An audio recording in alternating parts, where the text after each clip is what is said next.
The private hospital lobby in Stanton City was unusually quiet for a Monday afternoon. Polished silver benches lined the glass-paneled walls, and the low hum of soft music drifted from overhead speakers. A few patients sat scattered, most buried in their phones or half-dozing while waiting for their names to be called. Danielle Carter, a black nurse in her 30s, walked through the lobby in her scrubs, clipboard in one hand, gloves already on. She had just finished assisting with a minor procedure when she was asked to escort a new patient from the entrance. She didn't expect to find an elderly white man alone, pale and holding his chest like something was squeezing the life out of him.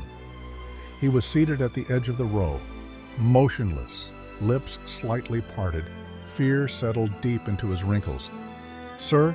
Danielle stepped closer. "Are you all right?" The man looked at her as if unsure she was real, then leaned forward and groaned. "Danielle to triage," she said into her radio. "Suspected cardiac event in the lobby. Need backup now."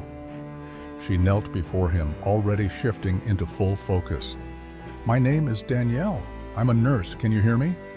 The man nodded faintly. His breathing was shallow. "What's your name?" "Edward Langston," he whispered, struggling with the words. His skin was clammy, his pulse erratic, his breathing tightening with every second. "Sir, I need you to stay calm. I'm going to help you, but you have to trust me." From the corner of her eye, she noticed a man in a suit watching from behind the glass doors, his expression unreadable. He didn't move, just stood there like a statue. Edward's hand began trembling violently. Danielle slid her bag onto the floor and pulled out aspirin and a stethoscope. "Can you chew this for me?" Edward nodded again, his hand clutching his chest tighter. "I think it's my heart." "You did the right thing coming here," she said softly. "You're safe now." But as she checked his heartbeat, her expression shifted. It was dangerously unstable. Danielle looked up. "Where is my triage backup?" Still no one came. She considered wheeling him to the emergency wing herself, but feared that moving him might make things worse. So she stayed, kneeling beside him, holding his wrist with one hand, steadying his breathing with the other. Minutes passed like hours. Then, the call came through her earpiece. "Code blue, backup delayed, short-staffed due to administrative transition, hold position." Administrative transition. Danielle knew exactly what that meant. Budget cuts. The hospital had just been acquired by new ownership and had slashed half the emergency float staff that same morning. She didn't think it would cost someone their life so soon. A groan escaped Edward's lips. He was sweating, chest heaving. "I can't," he wheezed. "I can't breathe." "You're okay, Mr. Langston. Look at me." Danielle stayed low, firm, grounded. "You're going to make it, I promise." Behind the glass wall, Jonathan Hale, the hospital's new director, watched the entire scene unfold. He hadn't moved since it began. He hadn't called for help. He hadn't even alerted a nurse. He just stood there, arms crossed, watching. Finally, paramedics burst into the room. Danielle briefed them quickly and helped lift the man onto a stretcher. As they wheeled him away, Edward clutched her hand. "You're the only one who came," he whispered. "Thank you." She managed to smile, trying not to break. Later that evening, back in the staff locker room, Danielle received a message on her phone. HR notice. Immediate termination of contract. Breach of role assignment, Nurse Carter. Due to procedural overstep and unauthorized medical intervention without a supervising physician present, your contract has been terminated effective immediately. She read it 3 times. Her hands trembled. She had just saved a man's life and lost her job for it. She didn't scream, didn't cry. She just sat there staring at her reflection in the locker mirror, unsure whether to feel angry or simply exhausted. What she didn't know, what she couldn't have known, was that the man she saved wasn't just another patient. He was Edward Langston, founder and owner of the very hospital chain she had just been fired from, and he remembered her name.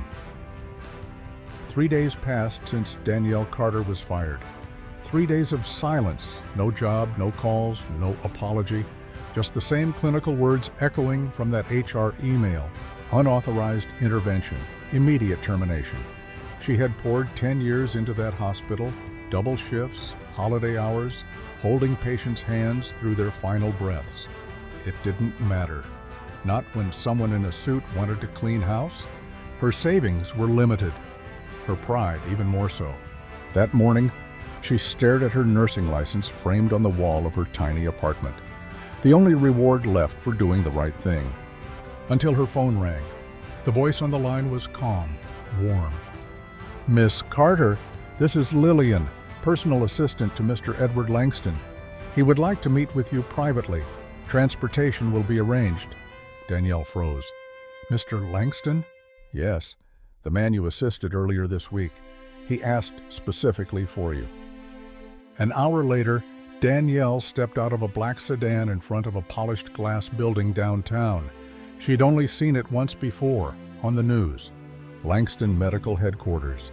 Security greeted her by name. She was led through a marble hallway and up a private elevator to the top floor.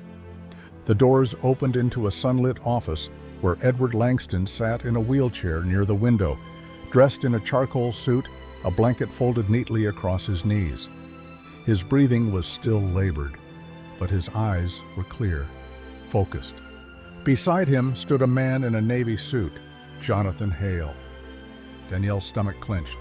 Edward gestured for her to come closer. "Nurse Carter?" She stepped forward slowly. "Mr. Langston, how are you?" He smiled faintly. "Alive, thanks to you." He turned to Jonathan. "She saved my life while half your staff stood still.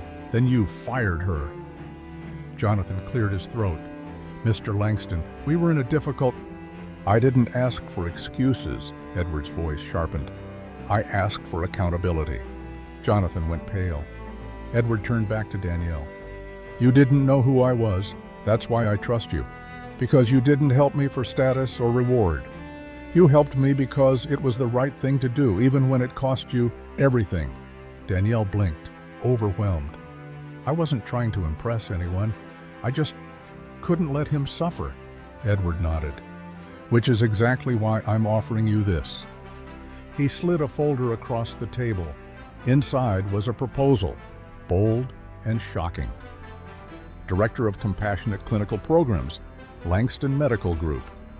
Salary more than triple her previous income.